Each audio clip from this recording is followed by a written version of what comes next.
台中市乌日区一搭平交道，初二暗时有一个70岁的妇人要过车路，煞互一台车撞。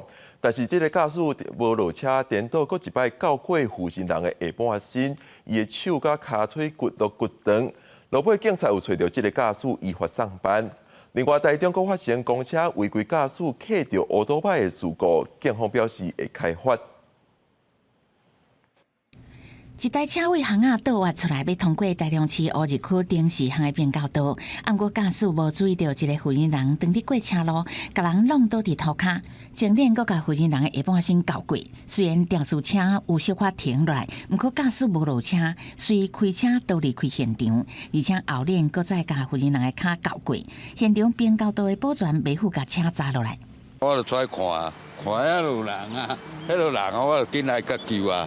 陈男驾车碰撞行人后变形离去，造成周女右手及左胫骨骨折，所幸经送医救护后住院治疗，无生命危险。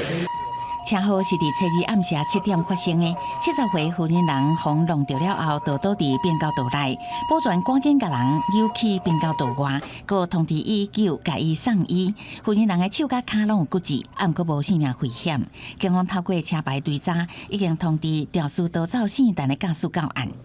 同款伫台中，阁有公车违规，那一路离头前的机车正晚，阁违规下过双黄线，超车的时阵阁无细意会着机车，嘛差一点去弄到对向另外一台机车。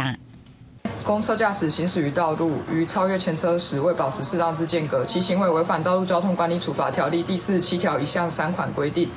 车三下晡4点外，一台通联客运公车经过雅宽路2段时阵，后面将翕到真含的违规行为。警方伫确认画面了后，已经确认这台公车违规，会通知公车驾驶到案说明。记者综合报道。